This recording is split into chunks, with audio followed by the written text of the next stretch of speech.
महाभारत की कथा में द्रौपदी का चीरहरण ऐसा पल था जिसने पूरे युग को झकझोर कर रख दिया था। लेकिन चीरहरण के बाद द्रौपदी ने ऐसा क्या महसूस किया कि वे उसी कर्ण से मिलने गईं जिसने उन्हें अपमानित किया था। वही कर्ण जिसने अग्निसुता द्रौपदी को भरी कुरु राजसभा में वेश्या तक कह डाला था। इतना सब कुछ हो जाने के बाद भी आखिर द्रौपदी कर्ण से मिलने अकेले उसके शिविर में क्यों गई, जानने के लिए वीडियो को अंत तक जरूर देखें। कौरवों की कुरुराज सभा जहां चारों तरफ सन्नाटा और मौन पसरा हुआ था, वो कुरुराज सभा जहां धर्मराज युधिष्ठिर ने द्रौपदी को दांव पर लगा दिया था। वहां ना तो कोई धर्म बचा था और ना ही कोई न्याय। वो कुरुराज सभा जहां एक नारी को भरी सभा में उसके चरित्र पर प्रश्न चिन्ह लगाकर उसे वस्तु बना दिया गया।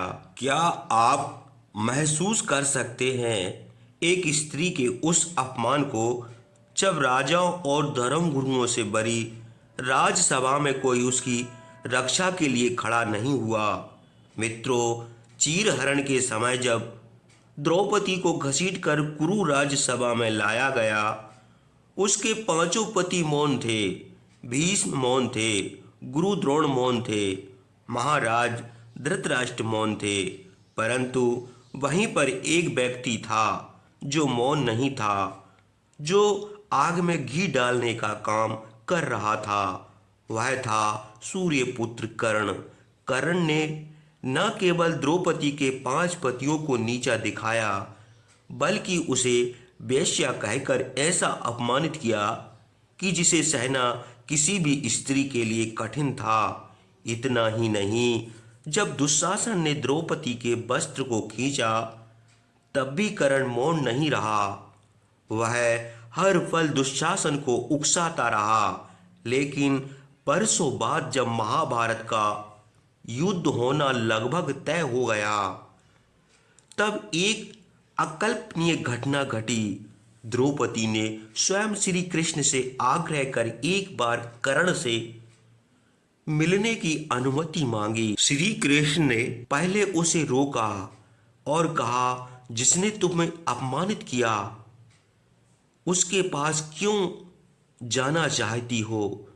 परंतु द्रौपदी ने कहा, हे माधव, मेरे हृदय में कुछ ऐसे प्रश्न हैं जिनके उत्तर सिर्फ कर्ण दे सकता है। मैं युद्ध से पहले अपने उन प्रश्नों के उत्तर कर्ण से चाहती हूँ। कृष्ण ने मुस्कुराते हुए द्रौपदी को कर्ण से मिलने की अनुमति दे दी। परंतु अर्जुन और युधिष्ठिर से यह बात छुपी रही। रात्रि का समय था। कर्ण अपने शिविर में विश्राम कर रहा था कि तभी कर्ण की द्वारपाल कर्ण से कहते हैं कि पांडवों की पत्नी द्रौपदी आपसे भेंट करने आई है। यह सुनकर कर्ण चौंक गया। कर्ण ने शिविर में प्रवेश कर चुकी द्रौपदी का स्वागत किया। कर्ण के चेहरे पर ना घृणा थी और ना क्रोध था, तो केवल पश्चाताप। द्रौपदी ने सीधे कर्ण की आंखों में देखा और पूछा, कर्ण, क्या तुमने उस दिन मुझे वेश्या कहा था? क्या स्त्री का मान इतना छोटा होता है? कर्ण का गला रुंध गया और उसने कहा, द्रौपदी, अगर उस दिन तुमने मेरे आत्मसम्मान को ठुकराया ना होता तो शायद मैं वह शब्द कभी ना कहता। मैं आज भी यह अपमान नहीं भूला। उस दिन मैंने जो किया, जो बोला, वह मेरा क्रोध नहीं, मेरी पीड़ा थी, मेरा आहत अभिमान था। ऐसा द्रौपदी ने कर्ण से पूछा, कर्ण, अगर मैं उस दिन स्वयंवर में तुम्हें ना ठुकराती तो क्या आज सब कुछ अलग होता? कर्ण की आंखें भर आईं। उसने कहा, हाँ, शायद यह युद्ध भी ना होता। शायद मैं कभी अधर्म के पथ पर ना जाता। शायद तुम मेरी पत्नी होती और मैं वह होता जो तुम्हारे सम्मान की रक्षा करता। द्रौपदी मौन रही। फिर उन्होंने एक और प्रश्न पूछा, क्या अब भी तुम मुझे उसी नज़र से देखते हो? कर्ण ने उत्तर दिया, नहीं, अब मैं तुम्हें अपराध बोध की नज़र से देखता हूँ। हे द्रौपदी, मैंने तुम्हें जितना अपमानित किया है उतना ही मेरी आत्मा को शांति मिली है। द्रौपदी की आंखों में जल भर आया।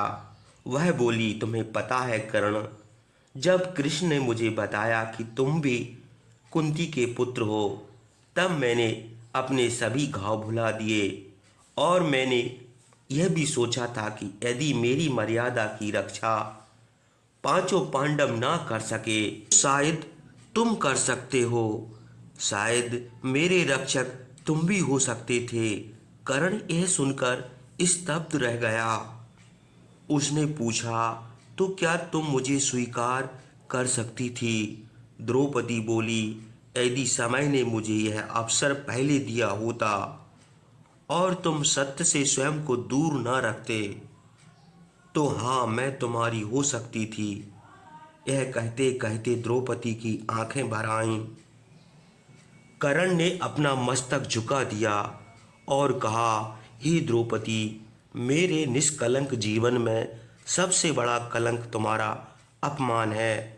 मैं मरने से पूर्व अगर कुछ मांग सकता तो केवल यही चाहता था कि तुम मुझे क्षमा कर दो।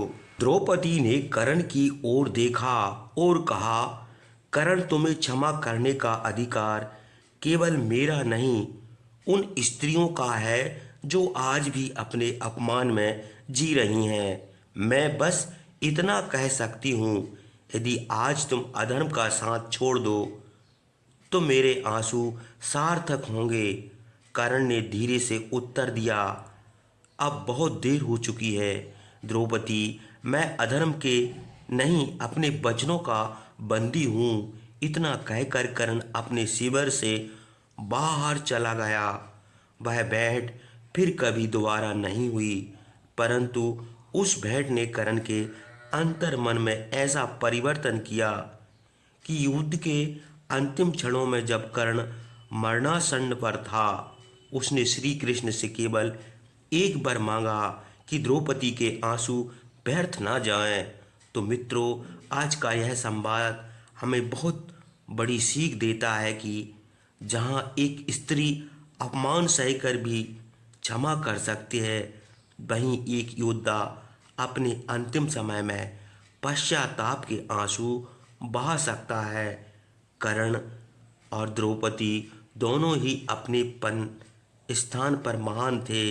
द्रौपदी और कर्ण की यह भेंट केवल दो पात्रों का संवाद नहीं था, यह क्षमा और पश्चाताप का मिलन था। जहाँ एक और द्रौपदी ने अपने भीतर की आग को करुणा में बदल दिया, वहीं कर्ण जो युद्ध भूमि में अमर होने चला था, वह उस दिन मन से पराजित हुआ।